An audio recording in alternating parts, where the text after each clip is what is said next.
Right, we're going to move from the west to the east, and we're going to invite Steve from Tomintoul and Glenlivet, which is representing our remote inland mountain community. Thank you, Steve. Well, this is quite interesting. We're only an hour into this seminar, and it's amazing the similarities of problems, issues, challenges, and solutions, hopefully, that people are coming to. So you're probably going to hear some similar sort of history now about our particular circumstances. The Glenlivet and Tomintoul Development Trust was set up for a number of reasons to regenerate the area. So broadband is only one, enhancement is only one of our projects, but as somebody's already said, it is absolutely key to all of them. So it's a big focus, it's a huge amount of attention being placed to this project. So I thought I'd start and just explain a little bit about the area. The map there is too small a scale to be too helpful, but the area we're looking at is in the middle. The geography or the topography is dominated by two rivers, the Livet and the Arn, flowing down valleys to converge and ultimately meet at the Spey. So the topography is quite challenging in that there's lots of hills, lots of shadows, lots of forestry, so clear line of sights for wireless solutions is going to be an issue. Equally, the remoteness, a cable solution is also extremely challenging. So our area is defined by the AB37 9 postcode with a population of about 1,000 people, sparsely distributed. It's a rural area, predominantly farming, whisky and tourism. The whisky industry, whilst it's a high income, if you like, economically in the area, is an industry which looks after itself quite well through the national companies or international companies. The topography, as I've already said, is defined by these two rivers, and the village of Tomintoul is quite a central, not densely populated, but where a lot of our people reside. But as you move out into the remoter areas, into the braes of Glenlivet to the east, you're getting into very separated communities there. I included this picture just to demonstrate all of those points, really, that this dwelling is down at the bottom of a valley near a river. You can see the hills around it and the forestry which surround it as well. So ultimately this is going to be quite a challenge to us.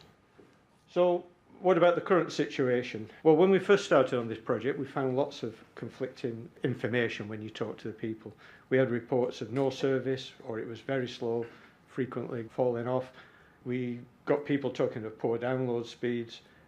And we had a lot of anomalies of people close to the exchanges where generally the broadband speed wasn't too bad, saying that they'd got very poor connectivity and that their line speed was very slow.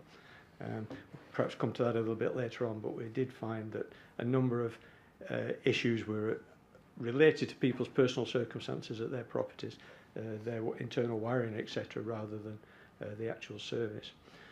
But nonetheless, there was just such a widespread of conflicting and unreliable information. So we set about to get some reliable and objective data, which we could quantify across the geography of the area as well. So our first steps, like others, has been to conduct a survey. And we asked them particular questions such as download and upload speeds. We attached the speed test to the emails that went around, and we did it as well by a number of means to make sure we got to all of the community, not just by emails. But we made sure people used the same speed test. We wanted some consistency in the data there. We asked them their postcode and address. We also asked them about the future. Would they be prepared to support a community broadband service? And if so, how much would they be prepared to pay for particular levels of service? If we're going to learn from what we've done so far, I think that the results from the survey, we got a 20% return. We could have done better than that, because I think the survey was quite a shock to a number of people. They didn't realise why we were asking this, what was the benefits. They were suspicious of saying they would commit to a certain cost. So as a lesson learned, you could do better. We could have done more upfront promotion of this before the survey went out. However, the timescales we were given to meet created that challenge, so it's just a lesson learnt in hindsight, really. The good thing about it was that 91% of those responding said they would support a community broadband service. 97 said they would give a very high commitment to that. Like other people have found, the price that people said they were willing to pay was only that which was around the current market prices. Nobody was prepared to pay much of a premium for an improved service. So when we get a little bit further down this project, we've a lot more work to do in getting the community on board. I've included that pie chart, but you perhaps probably won't see the numbers, but I think it ended up with just under 40% of the people who responded were getting less than the 2 meg service that everyone should enjoy. And no surprise that they were in the most remotest areas from the exchange, and the people in the village of Tomintoul and those closer to the exchange in Glenlivet were getting the far better line speeds. So what do we do next? Well, we've been doing our own plotting. We've been plotting the results on a map to see where the consistency of poor broadband speeds existed and where we need to focus the efforts. We're looking to provide a service which will target those people less than 2 meg at this moment. So we've got now a good understanding of where the poor service is. We understand the correlation between the good service and the exchange. We do have still a number of anomalies which are unexplained, which need some more work doing on, but hopefully the flexibility of the system we ultimately get to will address those if they happen to be not the fault of the properties themselves. Well, next steps, that's virtually as far as we've got with this plotting of the survey results. We've been working with Alistair's people to start looking at options. Clearly, given the topography, a cable solution is not an option.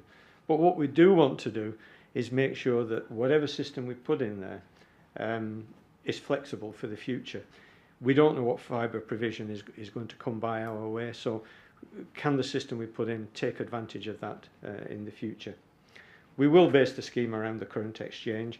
We're fortunate that we've got a short distance from one of those exchanges to a high point, which would make an ideal transmitting station. And whilst we're only going to target the less than 2 meg people at the moment, we want the flexibility to expand the coverage, and we want the flexibility to expand the service beyond the 2 meg. So we want to get that flexibility to increase the number of customers we can ultimately sign up. The next bit really, it's entitled Project Vision. It's more about what are we doing next. We need to look at transmitter sites and at the exchanges and see how we can reach these areas which are in the shadows of hills, forestry, etc. But after that, we need to develop some firm costings. We found from our community that they're not going to make any commitment on if we deliver this, would you accept it? They want something a little bit more firmer. So once we've got the installation design, if you like, in place, we want to start looking at a firm business plan then and go back to the community with a proper offer and hopefully get commitment from much more than the 20% who actually returned the survey the first time. After we've got that commitment and we know we've got, if you like, an income stream, we're looking then to start procuring the mast and relay sites, hopefully installation of equipment and receivers at properties can follow on after that. And the next one for me is very much of interest from what I've heard so far talking with people. It's establishing that operating company, the one that's actually going to run this. It's going to have the people who's going to maintain it. It's going to be a real company. It will be a trading subsidiary of the main development trust, and we've been looking at the, if you like, the legalities of that and how that would be done. As somebody once said, we've got to get the trust of the community that this is a real company with real people there who are going to maintain it for them, and that's already been made clear to us in comments. It's very easy to say that's if you like our plan going forward to deal with it, and ultimately, of course, to go live at the end. That's where we're at, and that's hopefully what we hope to do. So, thank you. Any questions?